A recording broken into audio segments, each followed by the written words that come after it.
খোঁজ নিয়ে দেখেন হয়তোবা 6টারও আগে অথবা 6টা এই সময়ের মধ্যেই তারা আদায় করে নিচ্ছেন। তো আমরা কেন পারতেছি না? লাকাদ কানা লাকুম ফি রাসূলিল্লাহি উসওয়াতুন হাসানা, তোমাদের জন্য অবশ্যই রাসূল সাল্লাল্লাহু আলাইহি ওয়াসাল্লামের আদর্শের মধ্যে উত্তম আদর্শ, উত্তম নমুনা রয়ে গেছে। আমি ইতিপূর্বে আপনাদেরকে এই মর্মে বলেছি যে ঈদুল ফিতর এবং ঈদুল আজহার সালাত ওই ব্যক্তির জন্য যিনি নিয়মিত 5 ওয়াক্ত সালাত আদায়কারী এবং এই ঈদের 2 দিনে মহানতম দিনে ফজরের সালাত যারা আদায় করেছেন তাদের জন্য ঈদের সালাত, যারা ফজরের সালাত আদায় করেননি তাদের জন্য ঈদুল আজহার সালাত নয়। হ্যাঁ, যদি কোনো ব্যক্তি ঈদুল আজহার সালাত আদায় করতে আসেন ফজরের সালাত ব্যতি রেখে পুত পবিত্র হয়ে, আজকের এই আলোচনায় যদি সেই ব্যক্তি খাঁটিভাবে তওবা করে যান যে আজ থেকে আমি 5 ওয়াক্ত সালাত আদায়কারী হয়ে গেলাম, তাহলে তার এই সালাত কাজে আসতে পারে ইনশাআল্লাহ। যদি তওবা করার মানসিকতা নিয়ে আসেন, যেই ব্যক্তির ফরজে আইন 5 ওয়াক্ত সালাত, সেই সালাত যার নাই, ফজরের সালাত যার নাই, তাহলে ঈদুল আজহার সালাত দিয়ে কি হবে সেই ব্যক্তির? আর যেই ব্যক্তি ফজরের সালাত জামাতের সাথে আদায় করতে পারে তার জন্য টাইম কোনো ফ্যাক্টর নয়। টাইম কোনো ফ্যাক্টর? যে পরিবার 4টায় উঠতে পারে, ফজরের সালাত জামাতে আদায় করতে পারে, পরিবার হালকে জাগিয়ে যথাসময়ে সালাত আদায় করাতে পারে, সেই পরিবারের জন্য 6টা 7টায় সালাত আদায় করা তাদের জন্য কি কোনো সমস্যা? কোনো সমস্যা হওয়ার কথা না। সম্মানিত উপস্থিতি, আব্দুল্লাহ বিন বসর রাদিয়াল্লাহু তাআলা আনহু থেকে বর্ণিত আছে, তিনি বলেন, লাকাদ ফারাকনা সালাতানা ফি হাযিহি সাআ, লাকাদ ফারাকনা মিন সালাতিনা ফি হাযিহি সাআ, ইয়ানি তাসবিহ ফি আহদ রাসূলিল্লাহি সাল্লাল্লাহু আলাইহি ওয়াসাল্লাম। আব্দুল্লাহ বিন বসর বলছেন যে আমরা রাসূল সাল্লাল্লাহু আলাইহি ওয়াসাল্লামের সময়ে এই ঈদুল আজহার সালাত এবং ঈদুল ফিতরের সালাত এমন সময় শেষ করতাম, তিনি এই কথা বলে বুঝাইছেন যে সালাতুত তাসবিহ এর সময় কখন শুরু হয়। হাদিসে এসেছে, যদি কোনো ব্যক্তি ফজরের সালাত জামাতে আদায় করে, এরপর নিজ মুসাল্লায় বসে থেকে জিকির আজকার করতে করতে সূর্য উঠিয়ে দেয়, সূর্য ভালোভাবে উঠে গেলে 2 রাকাত সালাত আদায় করলে সেই ব্যক্তির জন্য ফালাহু আজরু হাজ্জিন ওয়া উমরাতিন তাম্মাতিন তাম্মাতিন তাম্মাতিন। আল্লাহ নবী বলছেন, মান সাল্লাল ফজরা ফি জামাআতিন সুম্মা ইয়াজলিসু ফি মাজলিসিহি ইয়াযকুরুল্লাহ, যেই ব্যক্তি ফজরের সালাত জামাতের সাথে আদায় করে তার মজলিসে বসে সে জিকির করতে থাকে, এরপর যখন সূর্য উঠে যায় তারপর সে উঠে 2 রাকাত সালাত আদায় করে, তার জন্য একটি পরিপূর্ণ হজ, একটি পরিপূর্ণ উমরার সওয়াব, একটি পরিপূর্ণ হজ, একটি পরিপূর্ণ উমরার সওয়াব, একটি পরিপূর্ণ হজ, একটি পরিপূর্ণ উমরার সওয়াব। এই কথা আল্লাহ নবী কয়বার বলেছেন? 3 বার বলেছেন। তো এই পরিপূর্ণ হজ ও উমরা ছুটে দিয়ে ঈদুল আজহার সালাতে যারা আসছে তাদের এই সালাত কি ফায়দা দিবে?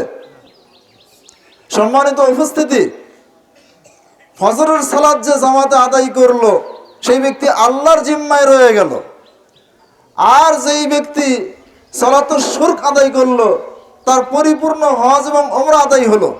ধরে নিলাম সালাতুল শুরক আদায় করতে পারলো না, এটা যেহেতু নফল সালাত, ফজরের সালাত যেই ব্যক্তির মিস হয়ে গেল তার জন্য কখনোই এই নফল সালাত কোনো উপকারে আসবে না। সম্মানিত উপস্থিতি, আমি বলতে চাচ্ছি যে ওই যে সালাতুল শুরক আদায় করার সময়টা, সেই সময়টা কোন সময়? সূর্য ওঠার 15 মিনিট 20 মিনিট পর। এখন সূর্যোদয় কয়টায় বলেন তো? 5টা 13-তে সূর্যোদয় হচ্ছে, সেখান থেকে 15 মিনিট দেন, 5টা 13 পরে 15 দিলে কত হয়? 5টা 28। আরো 2 মিনিট দেন, 5:30। 5:30টায় যদি সূর্য উঠে যায় তারপরে আপনি সালাতুল শুরক পড়বেন। ফজরের সালাতের পরে একটানা জিকির করতে আসেন, আপনি বসে কতক্ষণ থাকবেন সেখানে মসজিদে? তার 5:30টার পরে আপনি কি পড়বেন? সালাতের শুরু করবেন, বা চাস্তে সালাতের শুরু টাইম যেটা। তো এই সময় আপনি 2 রাকাত সালাত আদায় করতে 5-10 মিনিট ধরলাম সর্বোচ্চ, যদি সুন্দর করে আদায় করেন তো 10 মিনিট পর আপনার 5:40, 5:40-এর পরে আপনি মসজিদে ঈদগাহের মাঠের দিকে চলে আসবেন। ফজরের সালাতের পরে বাড়িতে যাওয়ার প্রয়োজন নাই। যদি বাড়িতেও যাবেন, শুধু জরুরত সেরে, যদি গোসল না থাকে গোসল করবেন, ওযু ইস্তেঞ্জা সেরে নেবেন, তারপর পরে আপনি মাঠে চলে আসবেন। তাহলে সর্বোচ্চ আপনার মাঠে আসতে সময় লাগতে পারে 6টা। ওযু ইস্তেঞ্জা হাজত সবকিছু সেরে নিয়ে 6টা ধরে নিলাম। তাহলে 6টা থেকে 6:30টার মধ্যে আমরা যদি সালাত আদায় করতে পারি, তাহলে রাসূল সাল্লাল্লাহু আলাইহি ওয়াসাল্লামের সুন্নাহকে আমরা যথাযথভাবে আঁকড়ে ধরতে পারবো ইনশাআল্লাহ। আমরা কি আগামী মাঠ থেকে ইনশাআল্লাহ চেষ্টা করব না? চেষ্টা করব তো। আমার কাছে অঙ্গীকারবদ্ধ হওয়ার ইনশাআল্লাহ এই মাঠ সালাফি মাঠ, সালাফি কায়দায়, সালাফি নিয়মে ঈদুল আজহার সালাত পড়ব ইনশাআল্লাহ। আমরা অঙ্গীকারবদ্ধ ইনশাআল্লাহ আল্লাহর জন্য। কথা বুঝতে পারছেন তো? আমরা সালাতের ক্ষেত্রে, টাইমের ক্ষেত্রে সচেতন থাকবো। আল্লাহ আমাদের সকলকে তৌফিক দান করুন, আল্লাহুম্মা আমিন। হয়তো বলবেন যারা দূর দূরান্ত রয়েছেন তারা কিভাবে আসবেন? ওই মাটিডালি থেকে, ওই আপনার বাগবাড়ি থেকে, এদিকে শাহজাহানপুর থেকে, বিভিন্ন জায়গা থেকে আমাদের দিনী ভাইরা এখানে আসেন, তারা সালাত আদায় করেন। তাদের জন্য অনেক কঠিন হতে পারে, প্রশ্ন আসতে পারে।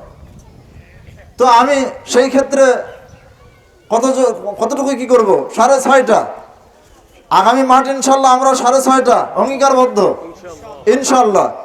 যেভাবে হোক আমরা চেষ্টা করব আল্লাহর জন্য। সেই দিনে আমরা যথাসম্ভব প্রস্তুতি নিব ফজর থেকেই, যাতে আমরা এখানে আসতে পারি।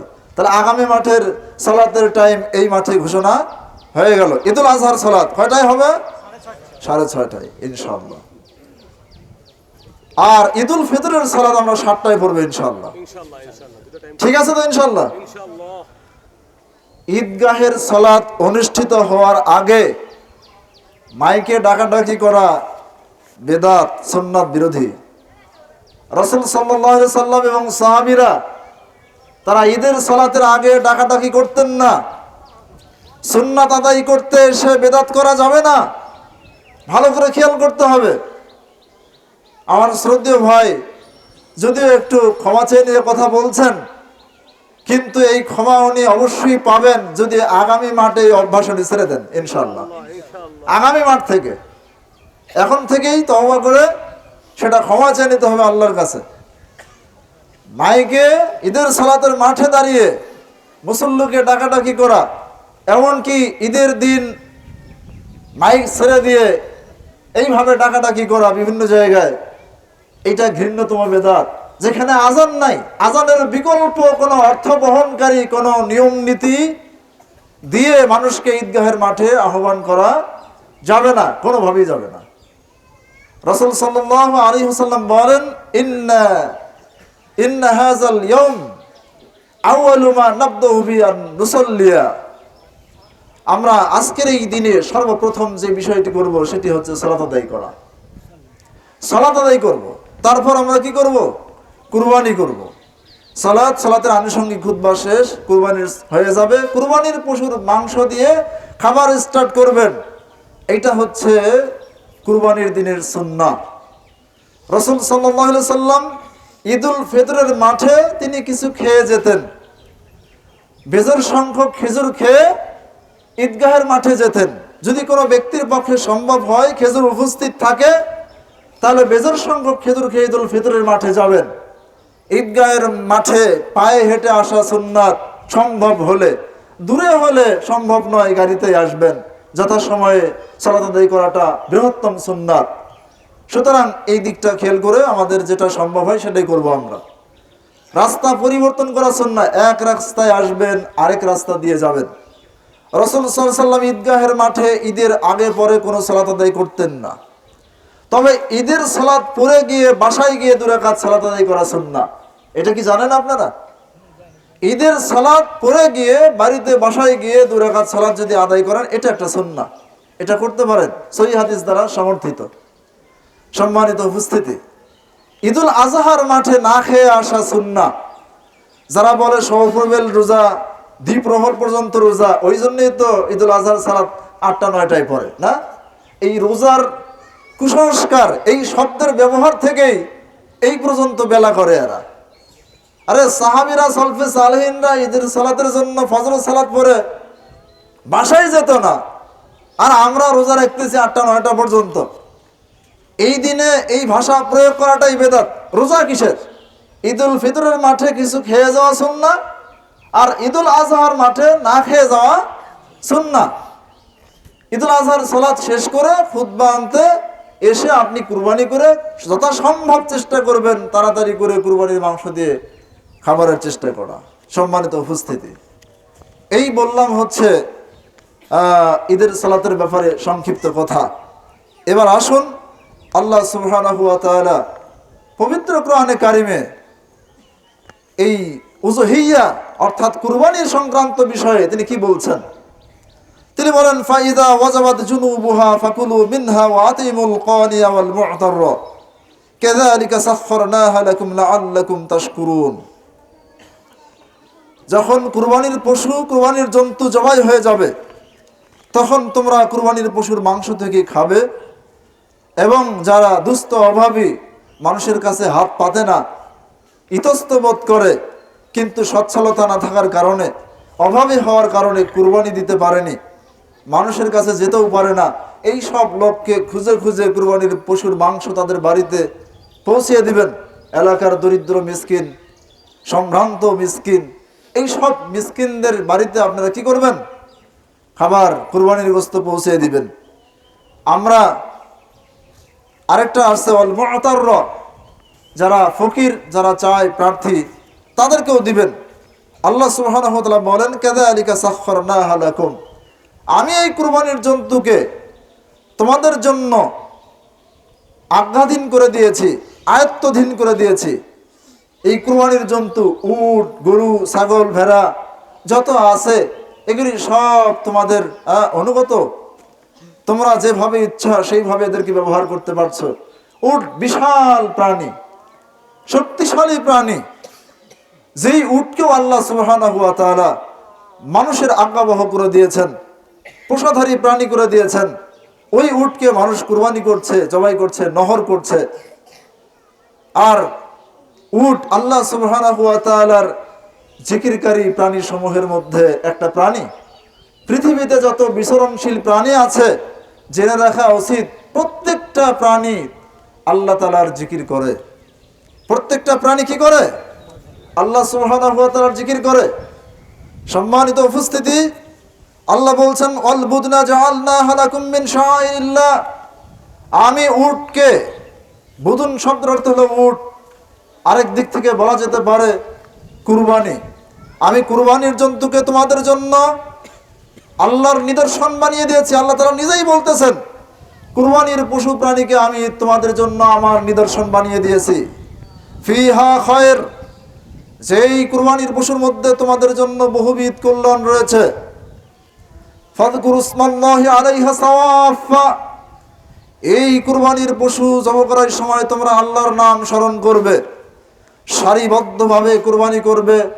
সেই কুরবানি করার সময় তোমরা আল্লাহর নাম স্মরণ করবে। ফাইজা ওয়াজাবাত জুনুবুহা, কুরবানির পশু যখন জবাই হয়ে যাবে, তখন নিজেরা খাবে, যারা চায় তাদেরকে দিবে, যারা চায় না তাদেরকেও দিবে। এভাবেই আমি কুরবানির পশুকে তোমাদের জন্য আজ্ঞাধীন করে দিয়েছি, তোমাদের আয়ত্তাধীন করে দিয়েছি, যাতে তোমরা আল্লাহর কৃতজ্ঞতা আদায় করতে পারো, শুকরিয়া আদায় করতে পারো।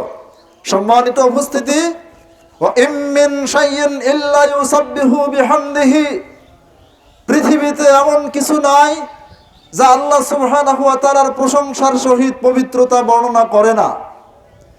আল্লাহ সুবহানাহু ওয়া তাআলা তিনি পবিত্র কোরআনে কারিমে এই আদম সন্তানদের মধ্যে যারা তার আহকাম লঙ্ঘনকারী, যারা তার নাফরমান বান্দা, তাদের ক্ষেত্রে তিনি বিভিন্ন জায়গায় উল্লেখ করেছেন যে এই লোকগুলি হলো চতুষ্পদ প্রাণীর মতো, বরং তার চেয়েও নিকৃষ্ট।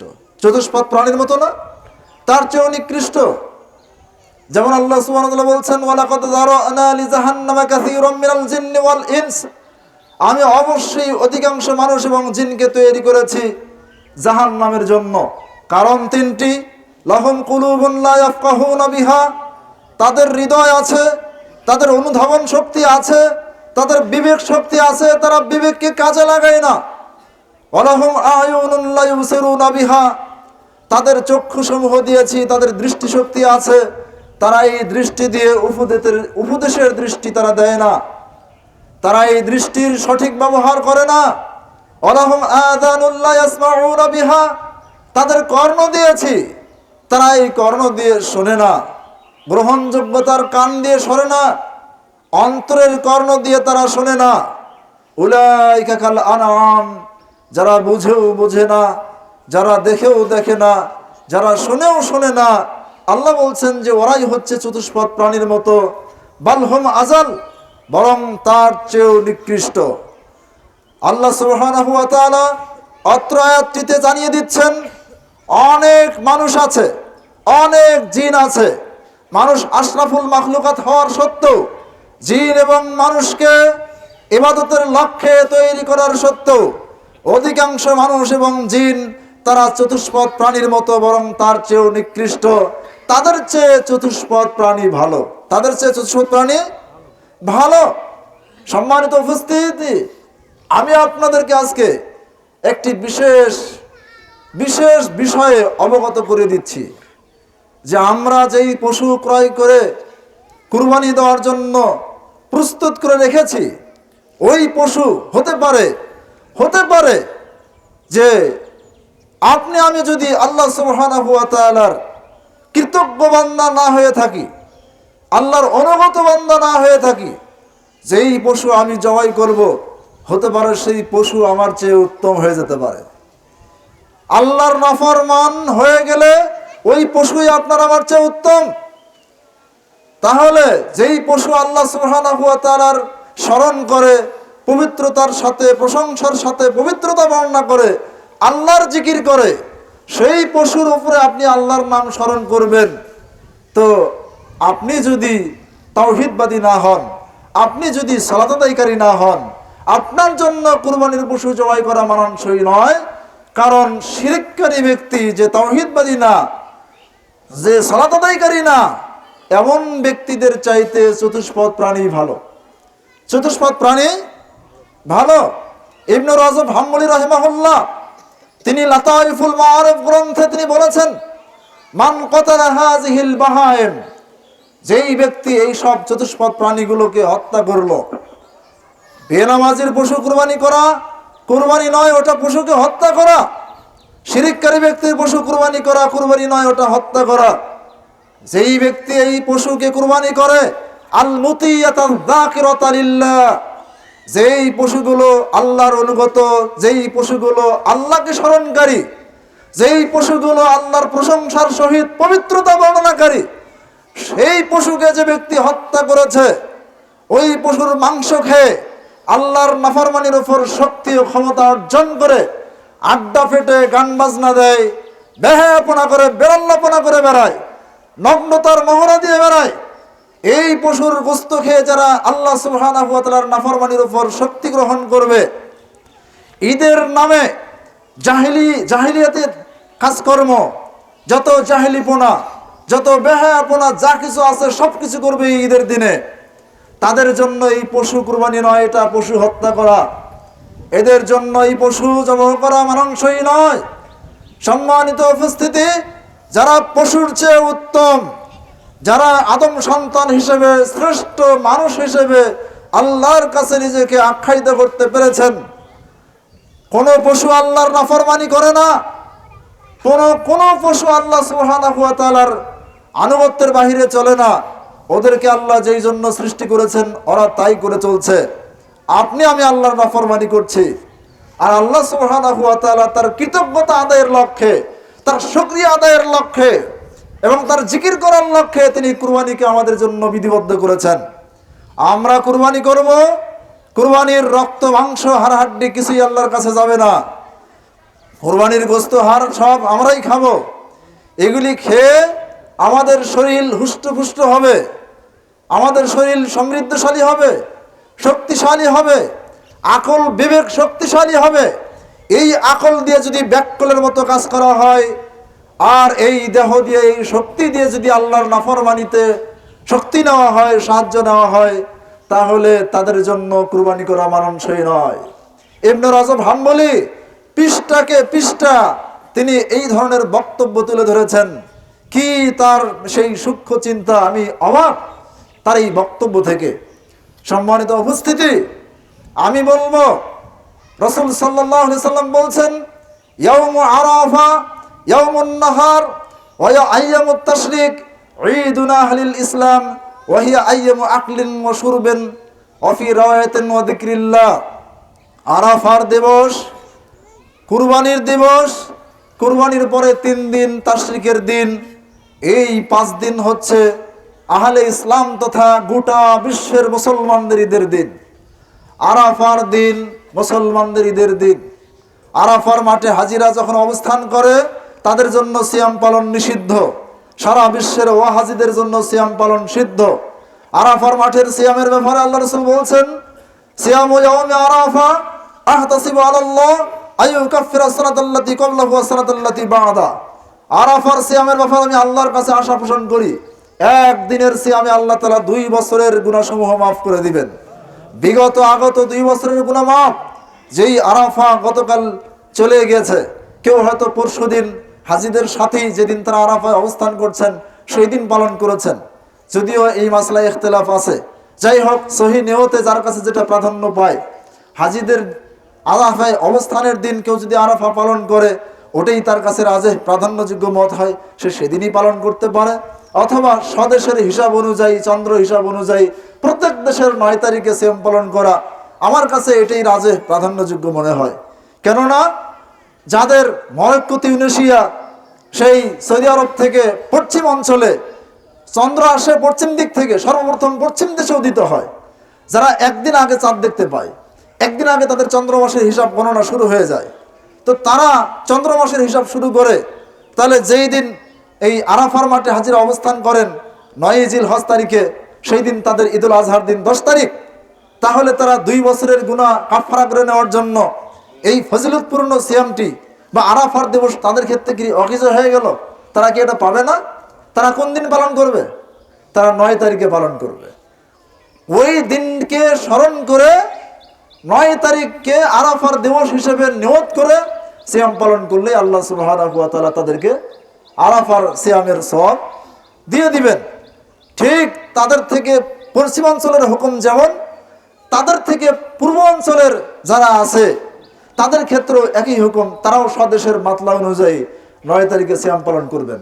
মিডল ইস্টে যাদের মাতলা চন্দ্রের উদয় আসল একই, সৌদি আরবের সাথে কয়েকটা দেশ যদি একই দিনে সম্ভব হয়, একই তারিখে সম্ভব হয়, তারা একই তারিখে সিয়াম পালন করবে, তাদের জন্য এটা ঠিক আছে।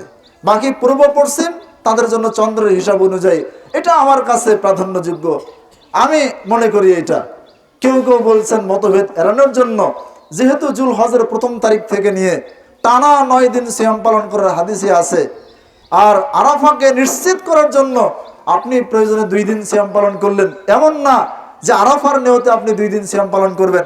আরাফা নিশ্চিত করার জন্য আপনি 2 দিন সিয়াম পালন করছেন, একদিন আপনার জন্য স্বাভাবিক নফল হিসেবে হয়ে যাবে, আরেকদিন আরাফার সিয়াম হয়ে যাবে। এটা যদিও কেউ কেউ বলছেন, কিন্তু আমি বলবো এটার প্রয়োজন নাই। আল্লাহ সুবহানাহু ওয়া তাআলা তিনি অন্তরের খবর জানেন। তো আপনার আমার কাছে যেটা প্রাধান্য পায় সেই তারিখটাকে প্রাধান্য দিয়ে আরাফার নিয়তে আমরা সিয়াম পালন করব। এবার যারা করেছেন, আগামী থেকে এই গুরুত্বপূর্ণ সিয়ামটি কেউ ছাড়ার চেষ্টা করবেন না ইনশাআল্লাহ। তাহলে হাজিরা আরাফার মাঠে থাকে আল্লাহর ইবাদত করার জন্য, তাদের জন্য শক্তির প্রয়োজন, শক্তি সঞ্চয়ের প্রয়োজন। হজের একটা রুকন বানিয়ে দেওয়া হয়েছে আরাফার মাঠে অবস্থান করা। রাসূল সাল্লাল্লাহু আলাইহি ওয়াসাল্লাম বলেছেন যে খায়রুদ দুআয়ে দুআউ ইয়াউমি আরাফা, সর্বশ্রেষ্ঠ দোয়া হলো আরাফার দিনের দোয়া। খায়রু মা কুলতু আনা ওয়ান নাবিয়্যুনা মিন ক্বাবলি লা ইলাহা ইল্লাল্লাহু ওয়াহদাহু লা শারীকা লাহু লাহুল মুলকু ওয়া লাহুল হামদু ওয়া হুয়া আলা কুল্লি শাইইন কাদির। আমি এবং আমার পূর্বে যত নবী অতিবাহিত হয়েছেন তারা যত বাক্য বলেছেন দোয়া এবং ইবাদত হিসেবে, তার মধ্যে সর্বশ্রেষ্ঠ বাক্য হলো লা ইলাহা ইল্লাল্লাহু ওয়াহদাহু লা শারীকা লাহু লাহুল মুলকু ওয়া লাহুল হামদু ওয়া হুয়া আলা কুল্লি শাইইন কাদির।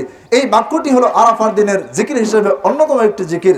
এছাড়াও রব্বানা আতিনা ফিদ দুনিয়া হাসানা ওয়া ফিল আখিরাতি হাসানা, দুনিয়া আখিরাতের কল্যাণকে চিন্তা করে যত ইচ্ছা দোয়া করে নিতে পারেন।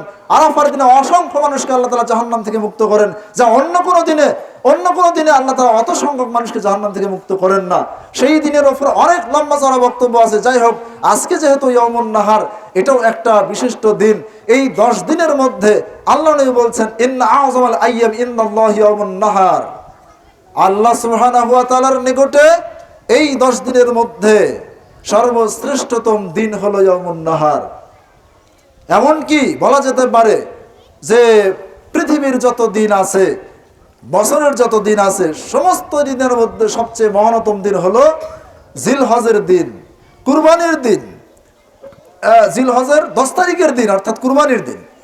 এই কুরবানির দিনের মহানতম ইবাদত কি? কুরবানি করা। সম্মানিত উপস্থিতি, আমরা কুরবানি করব। বলতে চাই, আরাফার দিন আমরা সিয়াম ছিলাম, অর্থাৎ কেউ কেউ গতকালও ছিলাম, কিন্তু আজকে আমাদের জন্য সিয়াম নিষিদ্ধ করা হয়েছে। সিয়াম হারাম। আজকের পরে আরো 3 দিন সিয়াম পালন নিষিদ্ধ। তো সিয়াম পালন নিষিদ্ধ, আপনি আমি কুরবানির পশুর মাংস খাবো, খানাপিনা করব। আল্লাহ নবী বলছেন ইয়াউমুন নাহার ওয়া ইয়ামুত তাশরিক, ঈদুন আহলিল ইসলাম, আরাফার দিন, কুরবানির দিন, কুরবানির পরে 3 দিন গোটা বিশ্বের মুসলিমদের জন্য ঈদের দিন। এটা হলো খানাপিনা করার দিন এবং আল্লাহকে স্মরণ করার দিন। কুরবানির দিন, কুরবানির পরে 3 দিন, 3 দিনও কুরবানি চলে। যদি কোনো ব্যক্তি আজকে সামর্থ্য হয়নি, টাকা নাই, কাল এসে গেছে, তিনি ইচ্ছা করলে বাজার থেকে কুরবানি নিয়ে এসে কালকেও করতে পারেন। তারপরে কারো টাকা এসে গেছে, তিনি ইচ্ছা করলে সেই দিনও কুরবানি, যেহেতু মহানতম একটা ইবাদত, তবে আজকে যতটা উত্তম, কাল তার চেয়ে কম উত্তম, পরশু তার চেয়ে কম উত্তম, সবচেয়ে বেশি উত্তম ইয়াউমুন নাহার 10 তারিখে কুরবানি করা। তারপরে ওই 3 দিনও চলে। কিন্তু আমরা তো মনে করি জিলহজের 10 তারিখে যদি কুরবানি করতে সামর্থ্যবান না হই, যদি আল্লাহ তৌফিক না দেয়, একদিন পরই টাকা এসে গেল, আপনি ইচ্ছা করলে কুরবানি করতে পারেন। এই মৃত্যু প্রায় সুন্নাতকে দেখে দিবেন, পারলে কোনো ব্যক্তি আমল করেও দেখে দিবেন যে আল্লাহ তাআলা আমাকে পরের দিন টাকা দিয়েছেন, আমি পরের দিন বাজার থেকে একটা কুরবানি নিয়ে এসে জবাই করেছি। শরীয়ত সিদ্ধ, তো আপনি কেন সেটা করবেন না? আল্লাহ নবী বলছেন যে কুরবানির দিন, কুরবানির পরে 3 দিন, তাশরিকের 3 দিন। তাশরিক বলা হয়, তারা কুরবানির গোশত মানে ব্যাপক ছিল সেই সময়, অনেক বড় বড় পশু কুরবানি করতো, ফ্রিজ ছিল না, রাখার মতো ব্যবস্থা ছিল না, তাই তারা কুরবানির গোশত লোকের রোদ্রে শুকায়া সেটাকে খাবার উপযোগী করে তারা রেখে দিত।